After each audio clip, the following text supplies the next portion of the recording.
इससे पहले रूस का लूनर 25 चांद पर उतरने की हड़बड़ी में चांद की सतह से टकराया, फिर यहीं खत्म हुआ। चंद्रयान और लूनर 25 की रेस। चंद्रयान 3 के चांद की सतह पर उतरने के बाद उसका पहला काम क्या होगा, वहां वह कैसे प्रयोग करेगा? और अगर आप असली भारतीय हैं तो कमेंट सेक्शन में जय हिंद लिखना न भूलें।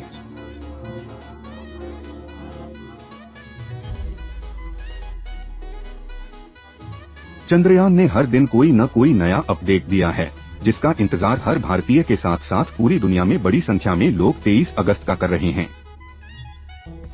मौजूदा लाइव अपडेट के मुताबिक कहा गया है कि चंद्रयान ने अपनी गति धीमी करनी शुरू कर दी है। चंद्रयान 3 ने अपनी यात्रा में कुछ ऐसी गतिविधियां की हैं जो उच्च गुणवत्ता वाली अंतरिक्ष एजेंसी नासा अब तक नहीं कर पाई है। चंद्रयान 3 ने चांद के दक्षिणी ध्रुव के सबसे नजदीकी स्थान पर जाकर इसकी डरावनी तस्वीर कैद की है। यह चंद्रमा का एक हिस्सा है जहां कोई भी कभी नहीं जा सका है। लेकिन अब सवाल ये है कि क्या इन फिल्मों में इतनी भयानक बात है? और चंद्रयान 2 के ऑर्बिटर से कैसे जुड़ा था चंद्रयान 3 का लैंडर? ऐसे जिज्ञासु सवाल लोगों के मन में घूम रहे हैं। सबसे पहली बात तो यह कि भारत के इसरो ने चंद्रयान को चांद पर भेजने के लिए कोई शॉर्टकट तरीका नहीं अपनाया है। इसके बजाय चंद्रयान ने इसे चंद्रमा पर भेजने के लिए कुछ तरीकों को अपनाया। लागत भी बहुत कम है और चंद्रयान की सुरक्षा की जाएगी। पहले 5 राउंड को चंद्रमा पर भेजने के लिए पृथ्वी की कक्षा में घुमाया जाता है, फिर गुल्ली जैसी तकनीक लगाकर इसे चांद की कक्षा में डाला जाता है। भारतीय वैज्ञानिकों ने चांद की कक्षा में प्रवेश करने की जल्दबाजी नहीं की। हालांकि रूस ने इस जल्दबाजी में अपने अंतरिक्ष यान को नष्ट कर दिया है। जैसा कि किसी ने कहा, जल्दबाजी हमेशा बुरी होती है। और ये उदाहरण रूस ने दिया है। 1.5 महीने के लंबे सफर के बाद आखिरकार चंद्रयान चांद के 25 किलोमीटर की ऊंचाई पर पहुंच ही गया। चंद्रयान एक ऐसे पड़ाव पर पहुंच चुका है जहां इसकी रफ्तार कम करने की प्रक्रिया शुरू होती है, क्योंकि जब वह चांद की सतह पर उतरता है तो उसे अपनी गति बहुत कम रखनी होती है। जैसे ही वे 25 किलोमीटर की ऊंचाई पर पहुंचे, चंद्रयान ने उनकी पहली कुछ तस्वीरें ली और उन्हें भारत में इसरो को भेज दिया। इसे चांद के उस हिस्से से लिया गया जहां आज तक कोई इंसान अंतरिक्ष यान या कैमरे तक नहीं पहुंचा है। मैं इन सभी तस्वीरों में स्पष्ट रूप से देख सकता हूं, चंद्रमा की मिट्टी समतल नहीं है। यह चंद्रमा का भयानक पक्ष है जिसे चंद्रमा का डार्क साइड कहा जाता है। हालांकि चंद्रयान ने 2 चांदों की कई तस्वीरें ली हैं। अब आप स्क्रीन में जो तस्वीर देख सकते हैं वह कैप्चर की गई थी।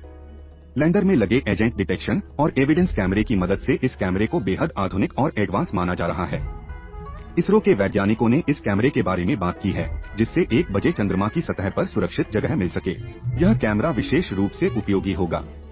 वर्तमान में चंद्रयान 3 का समर्थन करने के लिए मॉड्यूल और चंद्रयान 2 ऑर्बिटर दोनों हैं, और इन दोनों उपकरणों की मदद से वह इसरो के वैज्ञानिकों से संपर्क कर सकेगा। चंद्रयान के लैंड करने पर उसे धरती से काबू में करना बहुत मुश्किल होता है, और इसके लिए इसरो के वैज्ञानिक इसमें स्मार्ट आर्टिफिशियल हैं।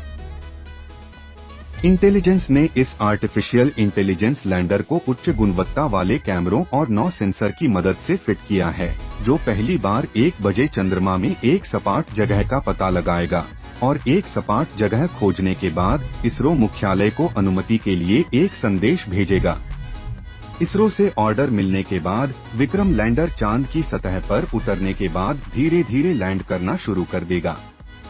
फिर लेजर प्रेरित ब्रेकडाउन स्पेक्ट्रोस्कोपी वहां परिसर को सक्रिय करेगा। नतीजतन रसायन के सहयोगी, यह वहां से अलग है और दौड़ जो अल्फा और एक्सरे है बाहर आ जाएगी। यह सारी जानकारी रोवर पर लगे अल्फा पार्टिकल एक्सरे स्पेक्ट्रोमीटर को दी जाती है। उन्हें संरेखित करेंगे और इससे चांद के दक्षिणी ध्रुव पर मिट्टी की संरचना का अंदाजा लगाया जा सकता है। उसके बाद रोवर ने लैंडर के चारों ओर घूमना शुरू कर दिया। वे ऐसा करेंगे और वहां के मौसम के बारे में विस्तृत जानकारी देने की कोशिश करेंगे। उदाहरण के लिए, चंद्रमा की जलवायु इतनी पतली क्यों है? वे इन सभी रहस्यों को उजागर करने की कोशिश करेंगे। लेकिन आपने हमारे पुराने वीडियो में कई बार सुना होगा कि उनमें शायद ही कोई हवा होती है। पहले तो लोगों को लगा कि चांद में हवा नहीं है, लेकिन कुछ दिन पहले जब चांद का गहराई से अध्ययन शुरू हुआ तो पता चला कि चांद की सतह से हल्का प्रकाश गोला या चार्ज पार्टिकल है। हालांकि अभी तक यह पता नहीं चल पाया है कि इतना पतला मौसम क्यों है। चंद्रयान 2 के लैंडर में मौजूद रामबा और चपटा सेंटर के सहयोग से हम मून एन और सफियार के हीट कंस्ट्रक्शन पार्टी या तापमान के बारे में विस्तार से जानकारी हासिल करेंगे। दूसरी तरफ चांद में भूकंप का पता लगाने के लिए लैंडर को ईश्रिया नाम का डिटेक्ट भेजा गया है। इसरो ने बहुत चतुराई से प्रणोदन मॉड्यूल तैनात किए हैं। काम के लिए इसका उपयोग करते हुए मॉडल का कहना है कि सपाई नामक एक उपकरण का उपयोग किया जाता है जो चंद्रमा की मिट्टी को स्कैन करता है। यह वहां के रासायनिक घटकों की पहचान करेगा। लैंडर मॉडल से अलग होने के बाद यह रिले सैटेलाइट की तरह काम करेगा ताकि कोई डेटा मिस न हो। इसके लिए लैंडर और उससे मिलने वाले डेटा को पृथ्वी पर इसरो के स्पेस रिसर्च सेंटर भेजा जाएगा। यह एक बहुत बड़ा कदम है क्योंकि वह किसी दूसरे देश से है। भारत को रिले उपग्रहों पर निर्भर रहने की जरूरत नहीं है। अतीत में ऐसे कई उदाहरण सामने आए हैं जहां इसरो का डेटा दुनिया के अन्य देशों द्वारा चुराया गया या भारत के चंद्रयान से किसी हैकर ने चुराया।